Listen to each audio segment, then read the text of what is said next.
ಶುಭೋದಯ, ನಮಸ್ಕಾರ. Welcome to Yoyo Kannada. ಬನ್ನಿ ಈಗ ನೋಡೋಣ ಈ ದಿನದ ರಾಶಿ ಫಲಗಳನ್ನ. ಮೊದಲೇ ಮೇಷರಾಶಿ. ಉದ್ಯೋಗದ ತಾಪತ್ರಯಗಳ ಚಿಂತೆ ಬೇಡ, ವ್ಯವಹಾರದಲ್ಲಿ ವಿಶೇಷ ಯಶಸ್ಸು ಕಾದಿದೆ. ಸರ್ಕಾರಿ ಉದ್ಯೋಗಸ್ಥರಿಗೆ ವಿರಾಮದ ಹರ್ಷಾನುಭವ, ಮಹಿಳಾ ಉದ್ಯಮಿಗಳಿಗೆ ನೆಮ್ಮದಿ, ಆಸ್ಪತ್ರೆಗೆ ಭೇಟಿ, ರೋಗಿಗಳಿಗೆ ಸಾಂತ್ವನ.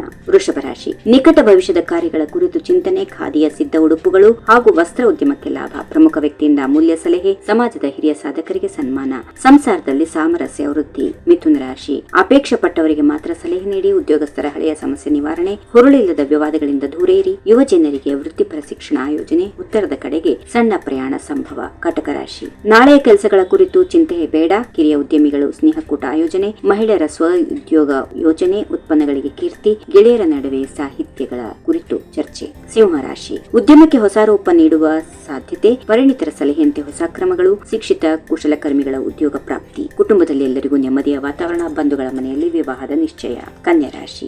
ಸರ್ಕಾರಿ ಉದ್ಯೋಗಸ್ಥರಿಗೆ ವಿರಾಮದ ಆರಂಭ, ಸಹೋದ್ಯೋಗಿ ಮಿತ್ರರ ಸಂತೋಷಕೂಟ, ಅವಿವಾಹಿತರಿಗೆ ಯೋಗ್ಯ ಸಂಗಾತಿ ಸಿಗುವ ಭರವಸೆ, ಮನೆಯಲ್ಲಿ ಎಲ್ಲರಿಗೂ ಉತ್ತಮ ಆರೋಗ್ಯ, ಅಸಹಾಯಕರಿಗೆ ಸಹಾಯ ಮಾಡುವ ಅವಕಾಶ. ತುಲಾ ರಾಶಿ. ಕೆಲವು ಕ್ಷೇತ್ರಗಳವರಿಗೆ ಹಿತ ಶತ್ರುಗಳ ಕಾಟ, ಉದ್ಯಮಿಗಳಿಗೆ ಮಾಮೂಲು ಪೈಪೋಟಿಯ ಅನುಭವ, ಉದ್ಯೋಗ ಆರಿಸುವವರಿಗೆ ಆಶಾದಾಯಕ ವಾತಾವರಣ, ಲೇವಾದೇವಿ ವ್ಯವಹಾರದಲ್ಲಿ ನಷ್ಟ, ವಿದೇಶದಲ್ಲಿರುವ ಮಿತ್ರರ ಭೇಟಿ. ಇನ್ನು ವೃಶ್ಚಿಕ ರಾಶಿ. ಸ್ವ ಉದ್ಯೋಗದಲ್ಲಿ ಯಾವುದೇ ತೊಂದರೆ ಆಗದು, ಉದ್ಯೋಗಸ್ಥರ ಸ್ಥಾನ ಗೌರವ ಭದ್ರ, ಸರ್ಕಾರಿ ಅಧಿಕಾರಿಗಳಿಗೆ ನಿಶ್ಚಿಂತೆ, ವಸ್ತ್ರಾಭರಣ, ಗೃಹ ಉಪಯೋಗಿ ಸಾಮಗ್ರಿಗಳ ಖರೀದಿ, ಸಾಂಸಾರಿಕ ನೆಮ್ಮದಿ ಕೆಡಿಸುವವರಿಗೆ ಸೋಲು. ಧನುರಾಶಿ. ಉದ್ಯಮಕ್ಕೆ ಹೊಸ ರೂಪ ನೀಡುವ ಪ್ರಯತ್ನ, ಹಿರಿಯ ನಾಗರಿಕರಿಗೆ ಸರ್ಕಾರಿ ನೆರವು ದೊರಕಿಸಲು ಸಹಾಯ, ಮಕ್ಕಳ ಅಧ್ಯಯನಾಸಕ್ತಿ ಬೆಳವಣಿಗೆ ಪ್ರೋತ್ಸಾಹ, ಅಶಕ್ತರ ನೆರವಿನ ಯೋಜನೆಗಳ ಭಾಗಿ, ಪ್ರಾಕೃತಿಕ ವಿಕೋಪಗಳ ಸಂತ್ರಸ್ತರಿಗೆ ನೆರವು. ಮಕರ ರಾಶಿ. ಬಂಧು ಮಿತ್ರರ ಜೊತೆಯಲ್ಲಿ ವಿರಾಮದ ಅನುಭವ, ಉದ್ಯಮಿಗಳಿಗೆ ಹಠಾತ್ ನಷ್ಟ ಆಗುವ ಭೀತಿ, ಯಂತ್ರೋಪಕರಣ ಉದ್ಯಮಿಗಳಿಗೆ ದೊಡ್ಡ ಮೊತ್ತದ ಲಾಭ, ಪ್ರಾಚೀನ ವಿದ್ಯೆಯಲ್ಲಿ ಸಾಧಕರ ಭೇಟಿ. ಮುಂದಿನ ರಾಶಿ ಕುಂಭ.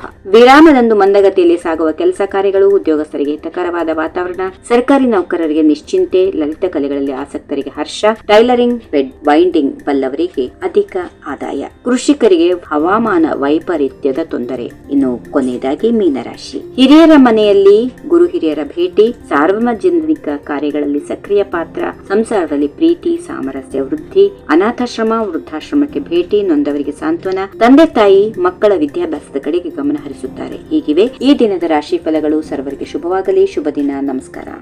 ಈ ವಿಡಿಯೋ ನಿಮಗೆ ಇಷ್ಟವಾದಲ್ಲಿ ಲೈಕ್ ಮಾಡಿ, ಶೇರ್ ಮಾಡಿ, ಸಬ್ಸ್ಕ್ರೈಬ್ ಮಾಡಿ.